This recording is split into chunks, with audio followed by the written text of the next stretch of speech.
നിനക്കിഷ്ടപ്പെട്ടവൻ ഏത് മരക്കോന്തനായാലും ശരി. പാപ്പാക്ക് സമ്മതം. റെഡി? ആരാ പറ.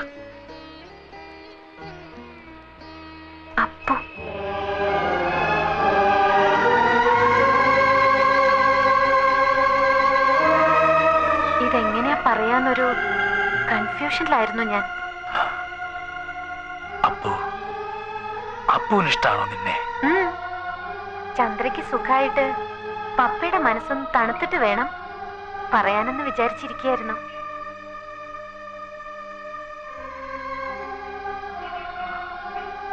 ചന്ദ്രയ്ക്കറിയോ നിങ്ങൾ തമ്മിൽ ഇഷ്ടാണെന്ന്? ആർക്കും അറിയില്ല. ആദ്യം എല്ലാ കാര്യവും ഞാൻ പപ്പയോടല്ലേ പറയാ. പപ്പയല്ലേ ഇന്ന് വരെ എന്റെ എല്ലാ ആഗ്രഹവും സാധിച്ചു തന്നിരുന്നത്. ഇനി വേണം ചന്ദ്രയോട് പറയാൻ. എന്നിട്ട് പപ്പയും ചന്ദ്രയും കൂടെ വേണം ഇരവിക്കുട്ടി പിള്ളയുടെ ചെവിയില് ഈ മന്ത്രമോതാൻ. ചന്ദ്രയോട് ഞാൻ പറയട്ടെ? ഇപ്പൊ വേണ്ട. സാധാരണ കാര്യങ്ങൾ തീരുമാനിക്കുന്ന പോലല്ലോ ഇത്. ഇക്കാര്യം ആദ്യം പറയേണ്ടത് നിന്റെ അച്ഛനോടല്ലേ. ഞാൻ ഇരവി ഒന്ന് കാണട്ടെ. അവന്റെ മനസ്സിലിപ്പോ എന്താണെന്ന് അറിയണമല്ലോ. എന്നിട്ട് മതി വേറെ ആരോടെങ്കിലും പറയുന്നത്.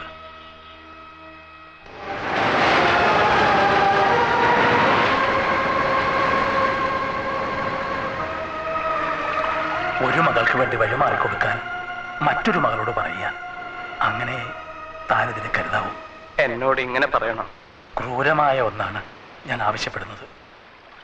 ഇഷ്ടപ്പെട്ട പുരുഷനെ മറ്റൊരാൾക്ക് വേണ്ടി കൈവിടാൻ, മറക്കാൻ. പാപമാണ് ഞാൻ ചെയ്യുന്നത്, എനിക്കറിയാം. പക്ഷേ വേറെ വഴിയില്ല ഇരവി. ഒരു തളർച്ചയിൽ നിന്ന് കര കയറിയതേ ഉള്ളൂ. ഇനി ഒന്നുകൂടെ താങ്ങാനുള്ള ശക്തി എൻ്റെ മുഖമുണ്ടായെന്ന് വരില്ല. എനിക്കെല്ലാം മനസ്സിലാവുന്നുണ്ട്. ലേഖയോടത് പറയാനുള്ള മനസ്സ്, ധൈര്യം ഒന്നും എനിക്കില്ല. ഉണ്ടെങ്കിലും ഞാൻ അതിനനുവദിക്കില്ല. കോയമ്പത്തൂർ ഗാന്ധിപുരത്ത് തെരുവില് വിശന്ന് തലചുറ്റി വീണ് കിടന്ന എന്നെ താങ്ങിയെടുത്ത് വാങ്ങിത്തന്ന ഇഡലിയുടെയും ചായയുടെയും കടം പോലും ഇനിയും ഞാൻ വീട്ടിട്ടില്ല. പക്ഷെ അതുകൊണ്ടല്ല ഇതെന്റെ മോളോട് പറയാൻ അനുവദിക്കില്ല എന്ന് പറഞ്ഞത്. എൻ്റെ മോളുടെ മുമ്പില് അവളുടെ ഈ പപ്പ വളരെ വലിയൊരു മനുഷ്യനാണ്. ഈശ്വരനൊപ്പമാ അവളുടെ മനസ്സിൽ അവള് പപ്പയെ ഇരുത്തിയിരിക്കുന്നത്. അങ്ങനെ ഒരു മനുഷ്യൻ അവളുടെ മുമ്പില് ഇങ്ങനെ ഒരു കാര്യത്തിന് വേണ്ടി തല താഴ്ത്തുക, ഇതിൽ പരം എന്ത് വേദനയാ എൻ്റെ കുട്ടിക്ക് ഉണ്ടാവാനുള്ളത്? എല്ലാം എന്നെ ഏൽപ്പിച്ചിട്ട് ചന്ദ്രകുഞ്ഞിന്റെ വിവാഹം തീരുമാനിച്ചോളൂ. ഇരവി, തന്നെ ഞാനൊന്ന് തൊഴുതോട്ടെ.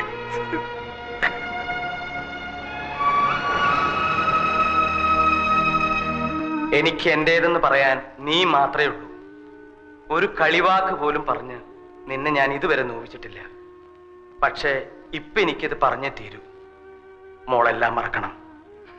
എല്ലാം ഞാൻ അവരോട് കൈ നീട്ടി വാങ്ങിയിട്ടേ ഉള്ളൂ. ഒന്നും തിരിച്ചു കൊടുക്കാൻ സാധിച്ചിട്ടില്ല. നിനക്കെങ്കിലും അതിന് കഴിയണം. എന്റെ മോള് നന്ദികേട് കാണിക്കില്ല എന്ന് ഞാൻ വാക്ക് കൊടുത്തു. അത് പാലിക്കണം.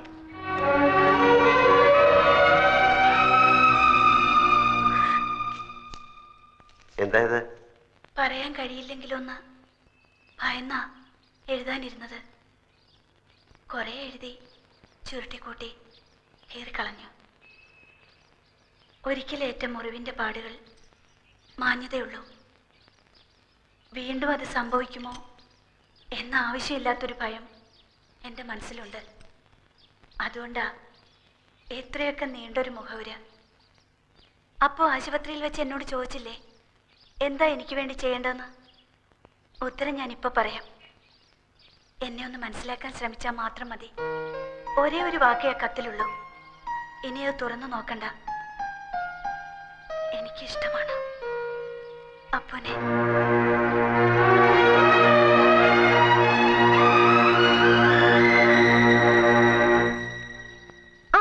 അപ്പു എപ്പോഴാ വന്നേ?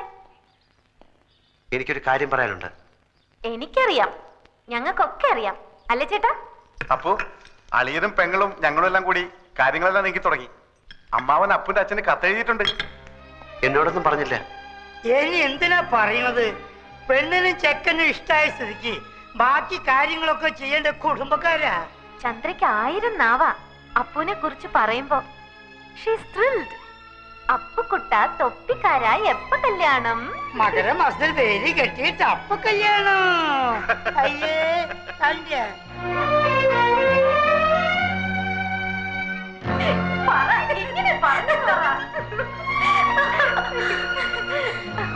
പറയാ.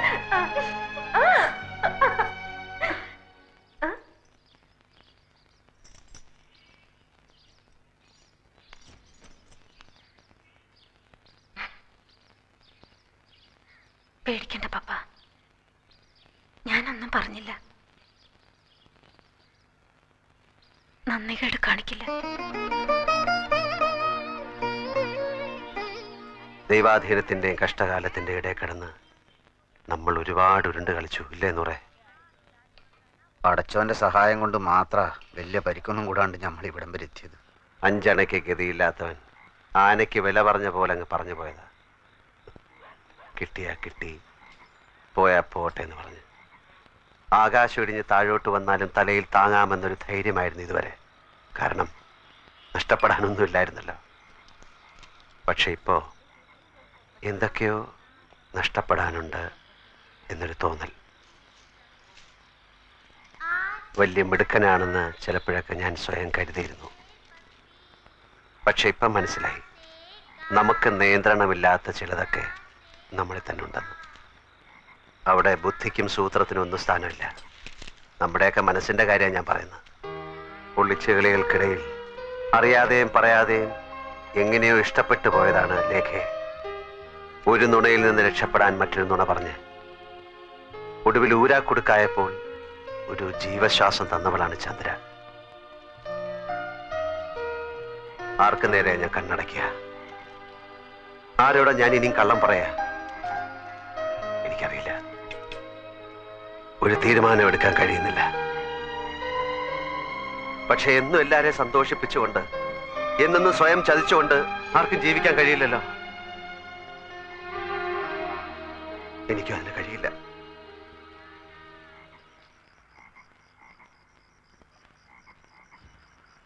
പപ്പ, ഞാൻ പോവാ. എങ്ങോട്ട്?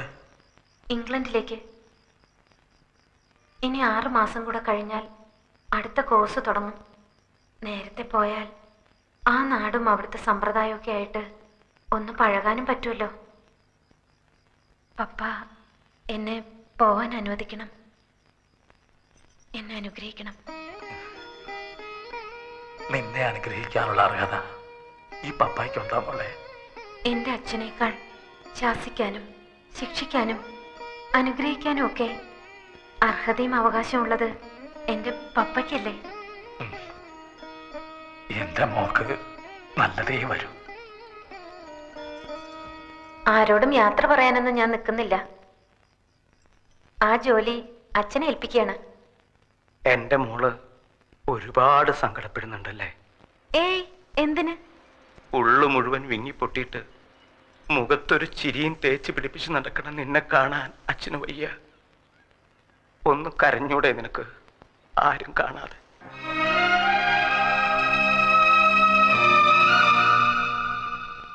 അപ്പൂന്റെ അച്ഛനുമായി അനിയൻ സംസാരിച്ചു.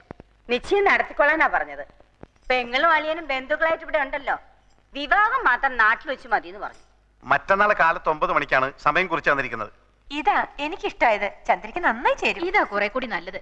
ചന്ദ്ര ഏത് സാരി കൊടുക്കുന്നേ? ഞാനല്ല അതൊന്നും തീരുമാനിക്കുന്നത്, ലേഖയാണ്. അവള് തീരുമാനിക്കണം ഞാൻ എന്തണിയണം, എന്ത് ഉടുക്കണമെന്ന്. അവളോട് ചോദിക്കട്ടെ. ഇവളെവിടെ?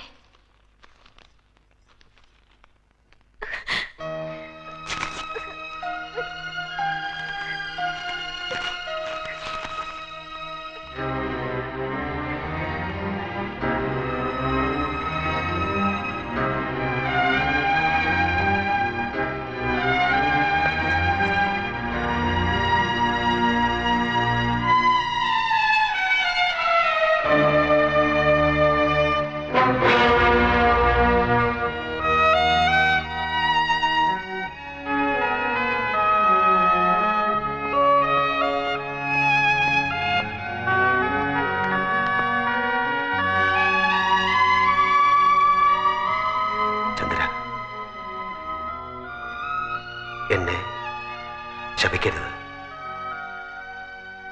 എനിക്ക് വേണ്ട, മതി. ഞാൻ അങ്ങോട്ട് വരികയായിരുന്നു. ഇനിയൊന്നും എന്നോട് പറയരുത്, പറഞ്ഞു കൂടുതൽ നോവിക്കരുത്. സ്നേഹിച്ചവരെ പിരിയുന്നതിന്റെ വേദന എനിക്കറിയാം. ഒരിക്കൽ അനുഭവിച്ചവളാണ്. അന്ന് ഞാൻ പ്രാർത്ഥിച്ചിരുന്നു മറ്റൊരാൾക്ക് ഈ അനുഭവം ഉണ്ടാവരുതെന്ന്. അത്ര വലിയ പാപമൊന്നും ചെയ്തിട്ടില്ലാത്തത് കൊണ്ടാവാം വൈകും മുമ്പ് പ്രായശ്ചിത്തം ചെയ്യാനുള്ള അവസരം ഈശ്വരൻ എനിക്ക് തന്നത്. നിറഞ്ഞ മനസ്സോടെയാണ് ഞാൻ പറയുന്നത്. അപ്പോൾ ലേഖയുടേതാണ്, ചന്ദ്രയുടേതല്ല. അപ്പു എന്റെ കൂടെ വരൂ.